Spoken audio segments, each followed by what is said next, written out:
Hello guys, welcome back to my channel. இன்றைக்கி நம்ம சேனலில் ஒரு பிரேக்ஃபாஸ்ட் ரெசிபி பார்க்க போகிறோம். ப்ரெட்டை வச்சு ப்ரெட் மசாலா பண்ண போகிறோம். கொஞ்சம் வித்தியாசமாக பண்ண போகிறோம். வாங்க பார்க்கலாம். அதுக்கு முன்னாடி நம்ம சேனலை மறக்காமல் சப்ஸ்கிரைப் பண்ணிவிடுங்க. பக்கத்தில் இருக்க பெல் ஐக்கானையும் தட்டி விட்டுருங்க. மேலும் வீடியோஸ் போட மோட்டிவேட்டிங்காக இருக்கும். ஃபஸ்ட்டு இதுக்கு தேவையான இன்க்ரீடியன்ட்ஸ் பார்த்துடலாம். 3 மீடியம் சைஸ் வெங்காயத்தை சின்ன சின்னதாக நறுக்கி வச்சுருக்கேன். கேப்சிகம், அரை கேப்சிகம், க்ரீன் கலர் கேப்சிகம் எடுத்து அதை குட்டி குட்டியாக நறுக்கி வச்சுருக்கேன். 4 பல்லு பூண்டு, கொஞ்சமாக இஞ்சி, தக்காளி, ஒரே ஒரு தக்காளி பெருசு பெருசாக கட் பண்ணி எடுத்துக்கோங்க. இதுக்கு ரொம்ப முக்கியமான main ingredient bread. 8 slice bread எடுத்திருக்கேன். கேஸ் ஸ்டவ்வில் ஒரு நான்ஸ்டிக் தவா ப்ளேஸ் பண்ணிக்கலாம். நெய் சேர்த்துக்கிறேன். 1 ஸ்பூன் அளவுக்கு நெய் சேர்த்துட்டு அதை நல்லா ஸ்ப்ரெட் பண்ணி விட்டுடலாம். நெய் நல்லா சூடாயிட்டக்கப்புறம் நம்ம எடுத்து வச்சுருந்த ப்ரெட் ஸ்லைஸஸை சேர்த்துக்கலாம். 4 ஸ்லைஸ் ப்ரெட் சேர்த்துக்கிறேன்.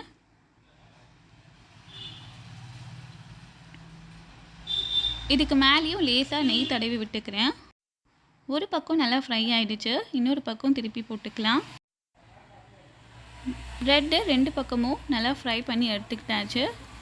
எடுத்த 8 ஸ்லைஸ் ப்ரெட்டும் நல்லா ஃப்ரை பண்ணி எடுத்துக்கிட்டாச்சு. ஃப்ரை பண்ண ப்ரெட்டை இந்த மாதிரி ஸ்லைஸாக கட் பண்ணி எடுத்துக்கோங்க. மிக்ஸி ஜாரில் கட் பண்ணி வச்சுருந்த தக்காளியை சேர்த்துக்கலாம். தக்காளி கொஞ்சம் பழுத்த தக்காளியாக பார்த்து எடுத்துக்கோங்க.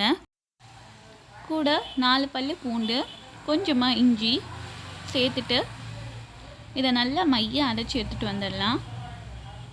அரைச்சி எடுத்துகிட்டு வந்தாச்சு. இப்போ செய்ய ஆரம்பிச்சிடலாம். கேஸ் ஸ்டவ்வில் ஒரு நான்ஸ்டிக் ஃப்ரை பேன் ப்ளேஸ் பண்ணிவிட்டு 1 டேபிள் ஸ்பூன் அளவுக்கு ஆயில் சேர்த்துருக்கேன். எண்ணெய் நல்லா சூடாகட்டும். எண்ணெய் நல்லா சூடாகிட்டக்கப்புறம் கட் பண்ணி வச்சுருந்த வெங்காயத்தை ஃபஸ்ட்டு சேர்த்துடலாம். வெங்காயம் நல்லா சிறுவை இந்த மாதிரி கட் பண்ணி எடுத்துக்கோங்க. வெங்காயம் நல்லா கண்ணாடி பதம் வர வரைக்கும் நல்லா ஃப்ரை பண்ணி எடுத்துக்கிட்டாச்சு. அரைச்சி வச்சுருந்த தக்காளி விழுதை இல்லை சேர்த்துடலாம். தக்காளி, இஞ்சி, பூண்டு விழுதை சேர்த்துட்டு மசாலா சேர்க்க ஆரம்பிச்சிடலாம். 1 டீஸ்பூன் அளவுக்கு தனி மிளகாய் தூள், அரை டீஸ்பூன் அளவுக்கு மல்லித்தூள், இதுக்கு தேவையான அளவுக்கு உப்பு சேர்த்துட்டு நல்லா வதக்கி விட போகிறோம். நம்ம சேர்த்த விழுது மசாலாவோட பச்சை வாசனை போகிற வரைக்கும் நல்லா வதக்கி விட்டுடலாம். நல்லா வதக்கியாச்சு. அரிஞ்சு வச்சுருந்த அரை கேப்சிகமை சேர்த்துக்கலாம். கேப்சிகம் சேர்த்துட்டு ரொம்ப நேரம் வதக்கணும்னு அவசியம் இல்லை. 1 நிமிஷம் வதக்கினாலே போதும். கேப்சிகம் சேர்த்துட்டு இப்போ நம்மளோட பேஸ்ட் ரெடி ஆகிடுச்சு. நம்ம ஃப்ரை பண்ணி எடுத்துக்கிட்ட ப்ரெட் ஸ்லைஸஸில் இல்லை சேர்த்துடலாம். ரொம்ப மெதுவாக கிளறி விடலாம். நம்ம ரெடி பண்ணி வச்சுருந்த பேஸ்ட்டு மேலே இதை கோட்டானால் போதும். ரொம்ப மெதுவாக கிளறி விடுங்க.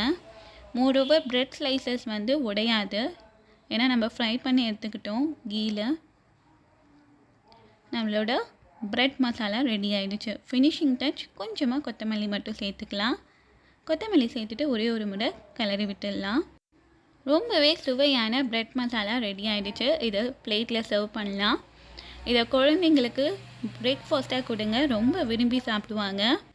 ப்ரெட் மசாலா செய்ய ரொம்பவும் டைம் இழுக்காது. கண்டிப்பாக ட்ரை பண்ணி பார்த்துட்டு உங்கள் கமெண்ட் சொல்லுங்கள். மறக்காமல் நம்ம சேனலை சப்ஸ்கிரைப் பண்ணிவிடுங்க. பக்கத்தில் இருக்க பெல் ஐக்கானையும் தட்டி விட்டுருங்க. மேலும் வீடியோஸ் போட மோட்டிவேட்டிங்காக இருக்கும். தேங்க்ஸ் ஃபார் வாட்சிங்.